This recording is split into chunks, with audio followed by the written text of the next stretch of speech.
Hi, I'm Alex Cario, the head of auditing operations here at Jones, the compliance solution for commercial real estate, construction, and the rest of the built world. Welcome to our insurance compliance video course. If you manage compliance for your company or collect and review COIs, this course is for you. In the previous chapters, we covered COI basics, the basics of endorsements, and additional insured basics. In this chapter, we're going to dive into 3 very common requirements that everybody should pay attention to when reviewing COIs.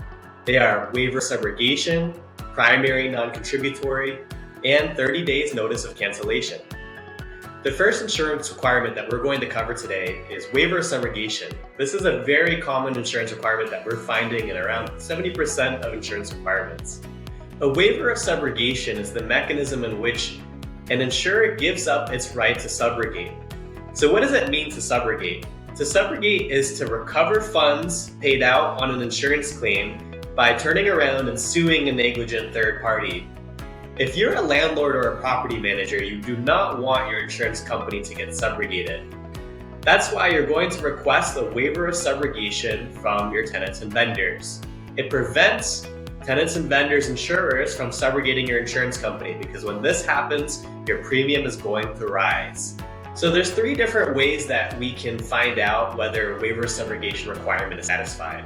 The first is to look at the checkbox on a certificate of insurance. Next to each policy, there's a checkbox for waiver of subrogation.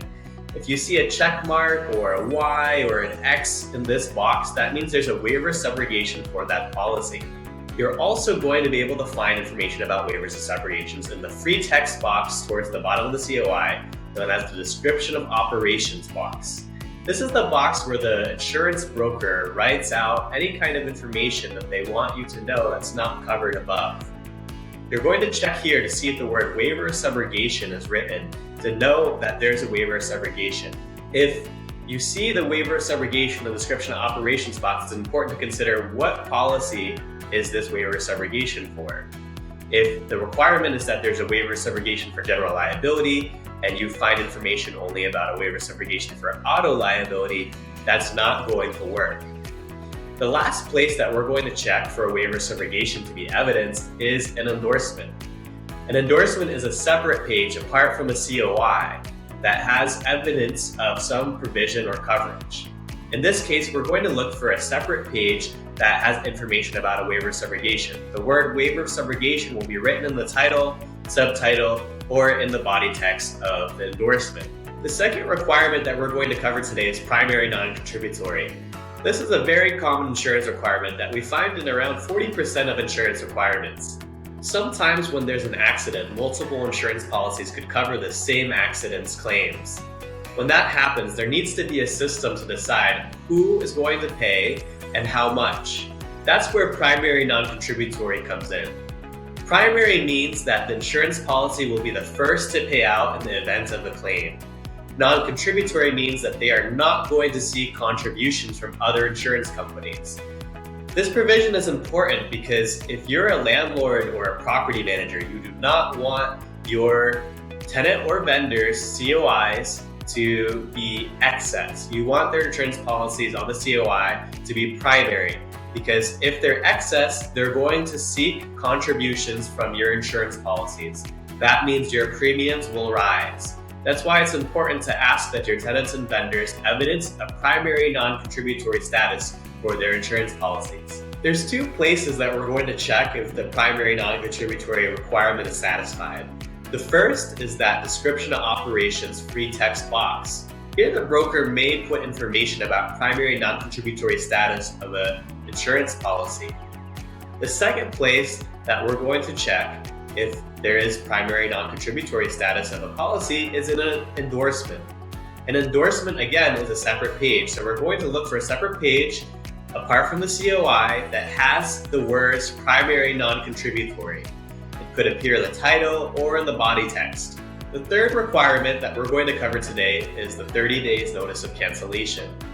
This is a provision in which the insurer agrees to inform the certificate holder and/or additional insureds if the policy is canceled.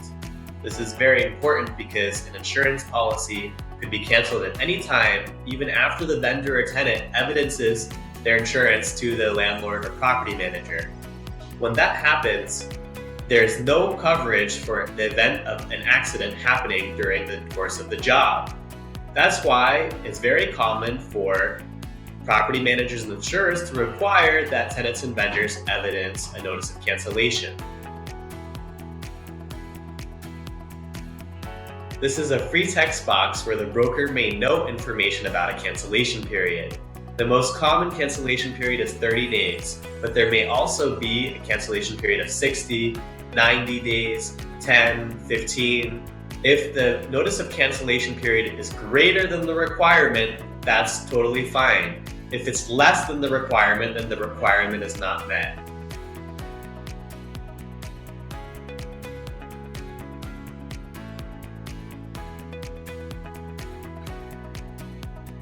In this chapter, we covered 3 very common insurance requirements: waiver of subrogation requirements, primary non-contributory, and notice of cancellation.